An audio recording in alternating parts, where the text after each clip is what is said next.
से लेकर सड़क तक महागठबंधन के नेता नीतीश सरकार को घेरने में लगे हैं। एसआईआर, कानून व्यवस्था, रोजगार समेत तमाम मुद्दों को लेकर आरजेडी हमलावर है, तो वहीं एनडीए के नेता जंगल राज की याद दिला रहे हैं। एसआईआर से किसे नफा किसे नुकसान हो सकता है। उत्तर भारतीयों के साथ मुंबई में जो मारपीट हो रही है, उपराष्ट्रपति जगदीप धनखड़ के इस्तीफे पर भी सियासी पारा इस वक्त गरमाया हुआ है। बिहार चुनाव समेत तमाम मुद्दों पर बातचीत करने के लिए आरजेडी के सांसद अभय कुमार सिन्हा इस वक्त हमारे साथ जुड़ चुके हैं। अभय जी, बहुत बहुत स्वागत है आपका इंडिया न्यूज पर इस चर्चा में।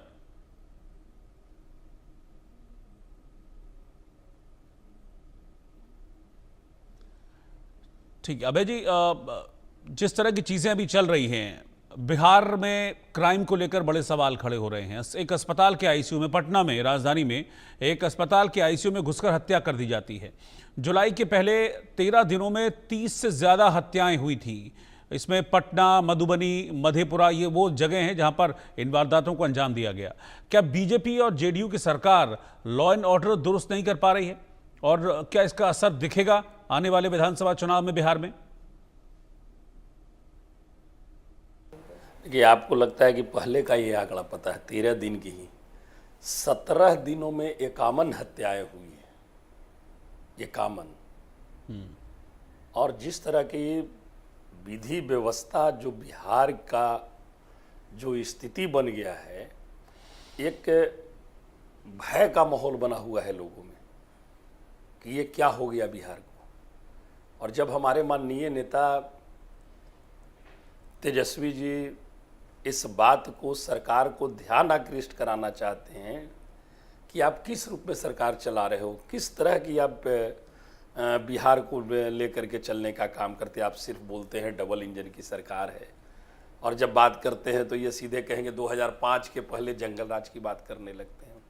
अरे भैया, अभी सरकार आप चला रहे हैं, जो विधि व्यवस्था की जो स्थिति है बिहार में, मैं समझता हूं कि बद से बदतर स्थिति है। एकदम लापरवाही की तरह। अब देखे होंगे कि एक बड़े सीनियर मतलब पुलिस पदाधिकारी भी गजब तरह का बयान दे रहे हैं। वो कहते हैं ये धान रोपाई वाला दिन है, ये बरसात का समय है, किसान लोग फ्री हो जाता है, इसलिए इसमें हत्याएं और घटनाएं थोड़ा अधिक होती है, किसान को दोषी ठहरा रहे हैं। तो ये बड़ा गजब माहौल बना हुआ है बिहार का, और निश्चित तौर पर ये हमारे बिहार की आवाम इस चीज़ को देख रही है, समझ रही है। और आने वाले समय में इस डबल इंजन सरकार को मैं समझता हूं कि 2025 के चुनाव में हमारे बिहार के महान मतदाता मालिक करारा जवाब देने का काम करेंगे। सर, बीजेपी ये कह रही है कि बिहार को जंगल राज पार्ट 2 बनाने का जो तेजस्वी यादव का सपना है, वो सपना ही रह जाएगा। ये तंज है एक तरीके से, और जिसमें कहने की कोशिश ये हो रही है कि आप आ नहीं पाएंगे बिहार की सत्ता में।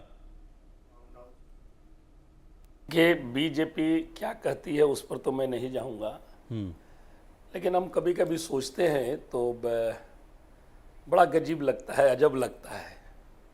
देश के प्रधानमंत्री चौथी 5वीं बार गए बिहार चुनाव के पहले।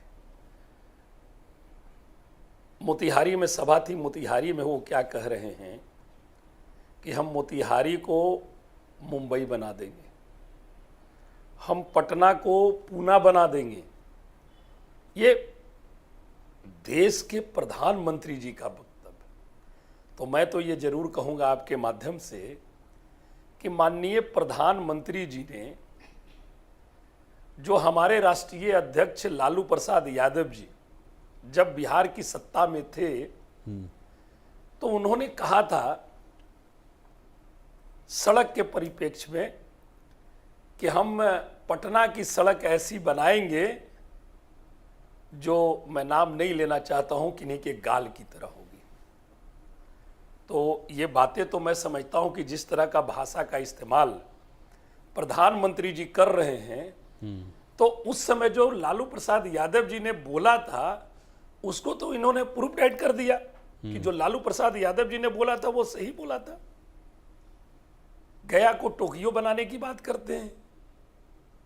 तो ये सारी चीजें हमारे बिहार के महान मतदाता मालिक समझ रहे हैं। अब किसी प्रकार का कोई जुमला चलने वाला बिहार में नहीं है। और ऊपर से देखिए, महागठबंधन बिहार में पूरी तरह से तेजस्वी जी के नेतृत्व में इंटैक्ट है और तेजस्वी जी मुद्दे को लेकर के मुद्दे की बात कर रहे हैं। हम कैसे बिहार को आगे ले चलेंगे वो अपनी विजन को बता रहे हैं और इससे एनडीए जो गठबंधन है वो घबराई हुई है, बहुत ज्यादा घबराई हुई है। आनन फानन में संविधान को तार तार करने के लिए, लोकतंत्र की हत्या करने के लिए वो मतदाता गहन पुनरीक्षण कार्यक्रम लेकर के आ गए। ठीक है सर, अब एसआईआर पर बात करते हैं। बिहार विधानसभा से लेकर संसद तक आप लोग एसआईआर को लेकर विरोध कर रहे हैं। बिहार वोटर आईडी विवाद जो एक बड़ा मुद्दा है, इस वोटर लिस्ट में भारी गड़बड़ी और फर्जी नाम जोड़ने या असली नाम हटाने के पीछे बीजेपी ये कह रही है कि 18 लाख से ज्यादा लोग मर चुके हैं। तो वो कह रहे हैं कि जो जो है ही नहीं, जो एग्जिस्ट ही नहीं करते हैं, उनको अगर हटाया जा रहा है, इसमें रिविजन किया जा रहा है, इसमें सुधार किया जा रहा है, तो आप लोगों को दिक्कत क्या है? देखिए, हमारा उस पर कोई कमेंट्स नहीं है। हम सिर्फ ये कहना चाहते हैं गहन पुनरीक्षण का कार्य आप लाते, लेकिन जल्दीबाजी किस बात की है?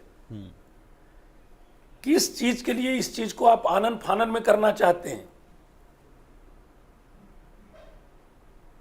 आप क्या दर्शाना चाहते हैं? बिहार में चुनाव है और आप अविलंब करने के लिए तैयार है। 1 महीने में 25 दिन में हम कर लेंगे।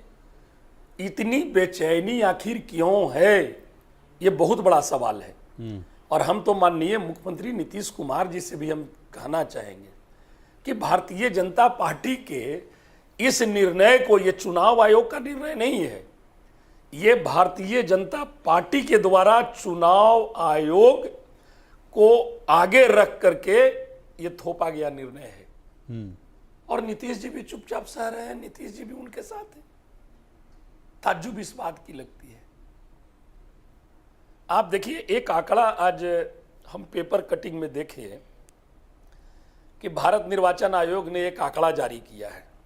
आंकड़ा जारी में दिया है कि तकरीबन 7 करोड़ 13 लाख फॉर्म जमा हो गए हैं और लगभग 52 लाख समथिंग जो मृत और जो दूसरे जगह नाम है, इस तरह का ये चर्चा में नाम दिए।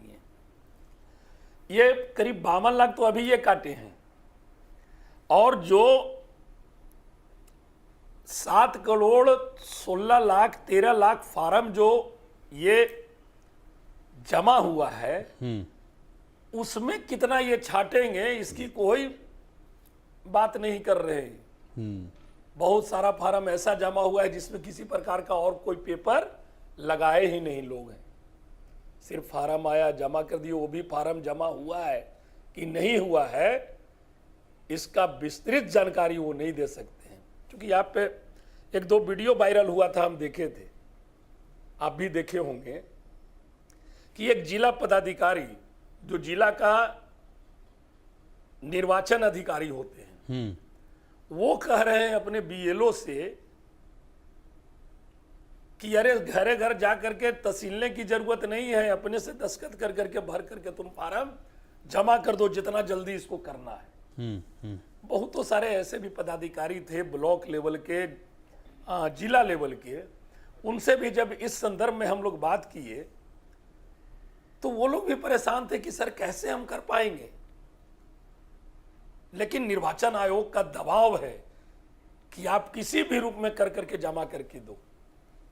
अब 7 करोड़ कुछ जो फार्म जमा हुआ है उसमें से 2 करोड़ को छाट देंगे। किसी का जाति प्रमाण पत्र नहीं है तो किसी का आवासीय नहीं है, ऐसे कर करके वो छाटने का काम करेंगे। हमारे नेता ने, तेजस्वी बाबू ने और इंडिया गठबंधन ने भारत निर्वाचन आयोग के सामने भी जा करके सारी बातों का जिक्र किया कि ये आपको इतनी अकबकाहट क्यों है, इतनी जल्दीबाजी क्यों है।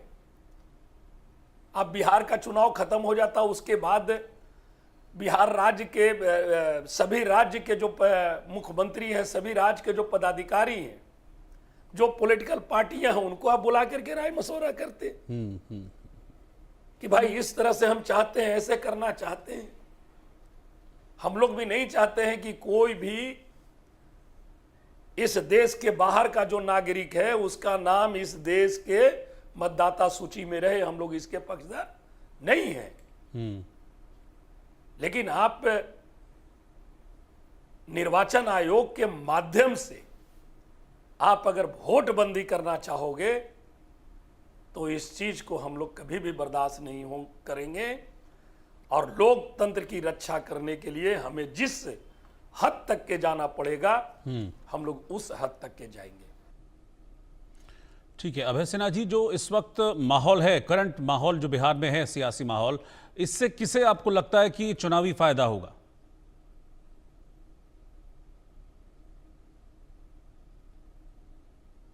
कि लॉ एंड ऑर्डर भी बड़ा मुद्दा है, बेरोजगारी बड़ा मुद्दा है, भ्रष्टाचार बहुत बड़ा मुद्दा है।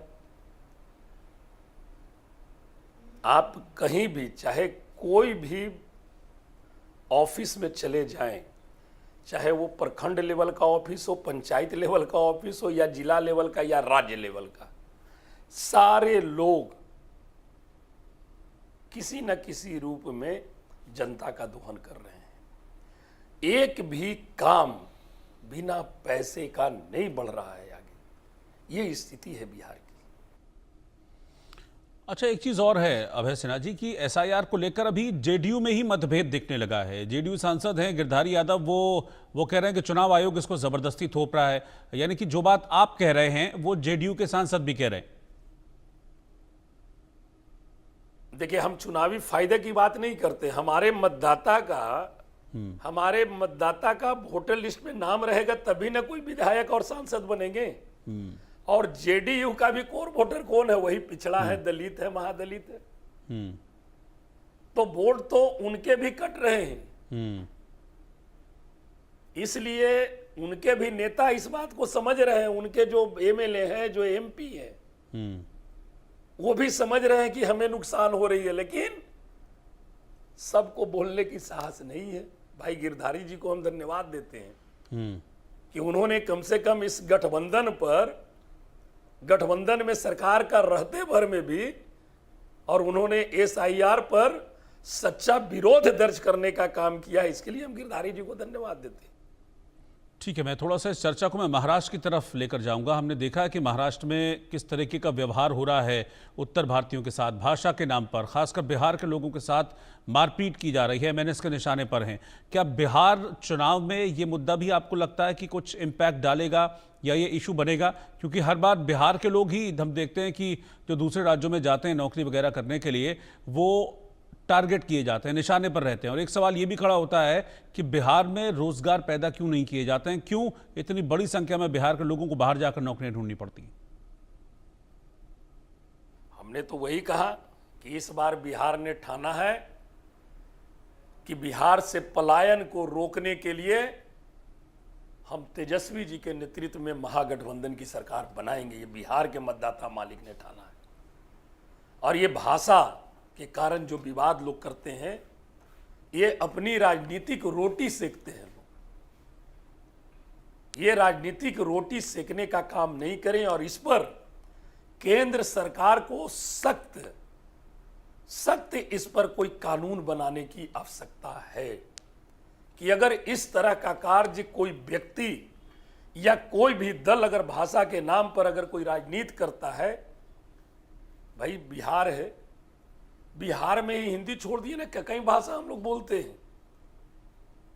कहीं पे मगही बोलते हैं तो कहीं पे ये भोजपुरी बोलते हैं, तो कहीं पे अनेकों भाषा का इस्तेमाल होता है। ये हमारा देश है, लोकतंत्र है, और इस लोकतंत्र में अपनी भाषा बोलने का सबको अपना अधिकार है। तो ये भाषा के नाम पर जो राजनीति करते हैं, केंद्र सरकार को इस पर तुरंत संज्ञान लेने की आवश्यकता है। और वहां की सरकार जो काम कर रही है उनको भी सख्त कानून बनाने की आवश्यकता है। ये मेरा मानना है। अच्छा, एक चीज़ और, इंडिया ब्लॉक है, इंडिया ब्लॉक में आप भी हैं, इंडिया ब्लॉक में उद्धव ठाकरे भी हैं, आप दोनों एक ही मतलब जो गठबंधन है उसके घटक हैं, फिर भी भाषा को लेकर जो बिहार के लोग हैं उनको मारा पीटा जाता है। क्या आपको नहीं लगता कि इसका नुकसान आपको झेलना पड़ेगा?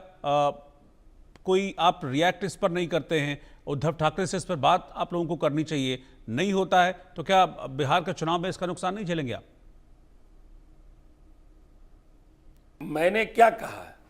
मैंने कहा चाहे कोई भी व्यक्ति हो या कोई भी पार्टी हो, इस पर कोई टीका टिप्पणी नहीं। कोई भी व्यक्ति हो, अगर भाषा के नाम पर, लिंग के नाम पर अगर कोई भेदभाव करते हैं तो उस पर सख्त कार्रवाई होनी चाहिए, सख्त उस पर कानून बनना चाहिए। आप कह रहे हैं कि वहां इंडिया गठबंधन के पार्ट हैं, तो भाई सरकार तो वहां एनडीए की है, आप क्यों पीछे हट रहे हैं? आपके सरकार में हो रही है तो आप क्यों नहीं सख्त कानून बना के उसे रोकने का काम करते? ये दायित्व तो सरकार का है। देखिए, बिहार चुनाव में एक तरफ आपका गठबंधन है, एक तरफ बीजेपी और जेडीयू का गठबंधन है, लेकिन प्रशांत किशोर की जनसुराज पार्टी भी बड़े जोर शोर से अपनी उपस्थिति दर्ज करा रही है। वो प्रोटेस्ट भी कर रहे हैं, सड़कों पर उतर भी रहे हैं, बिहार के इश्यूज को हाईलाइट भी कर रहे हैं। वो अगर बिहार की सेक्टिव पॉलिटिक्स में इतना जोर लगा रहे हैं तो कुछ फायदा नुकसान आप देख रहे हैं अपने को या अपने विपक्षी गठबंधन को? देखिए, पार्टियां आते रहती है और पार्टियां जाते रहती है। किनको नुकसान होगा, किनको फायदा होगा, हम उस पर कोई कमेंट्स नहीं करना चाहते हैं। लेकिन ये हम जरूर इतना कहना चाहते हैं कि इस बार बिहार ने और बिहार के महान मतदाता मालिक ने ये निश्चित तौर पर ठान लिया है कि किसी प्रकार का कोई भी जुमला, कोई भी वादा, कोई भी चीज कर ले, लेकिन इस बार हम तेजस्वी जी को मौका देंगे नई सोच, नई ऊर्जा के साथ।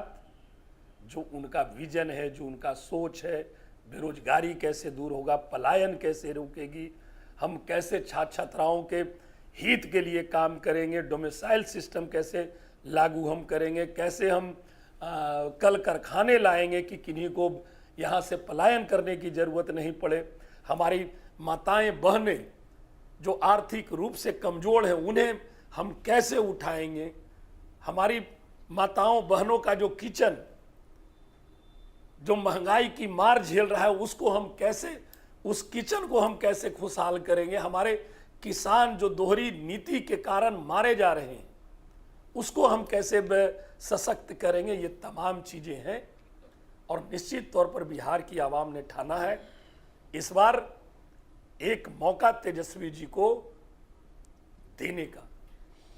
अच्छा, ठीक है, आप इतना बातों को घुमा रहे हैं, मैं सीधा पूछता हूं, फिर से पूछता हूं कि जो प्रशांत किशोर फैक्टर है वो आरजेडी का वोट काटेगा? कहीं पर से कोई, सबको चुनाव और पार्टी बनाने का अपना पति है भाई, उस पर हमारा कोई कमेंट्स नहीं है। क्या करेंगे नहीं करेंगे, अभी जब ये स्थिति है उनकी, बहुत सारा वीडियो वायरल होते रहता है, हम लोग देखे हैं।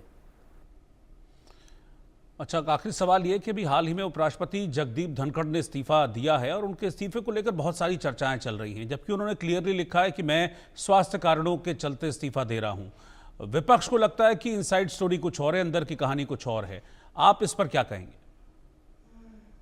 देखिए, आदरणीय धनखड़ साहब बहुत ही सुलझे हुए व्यक्तित्व के व्यक्ति हैं और स्पष्ट बोलने में वो विश्वास रखते हैं और मैं इस पर ज़्यादा कुछ टीका टिप्पणी नहीं करूँगा, लेकिन ये जरूर कहूँगा कि आने वाले समय में धीरे धीरे सारा पर्दा हट जाएगा, सब कुछ हमारे और आपके और देश के बीच सारी बातें आ जाएगी। इस पर हमारा कोई टीका टिप्पणी नहीं। बहुत बहुत शुक्रिया आपका साथ में जुड़ने के लिए अभय सिन्हा जी।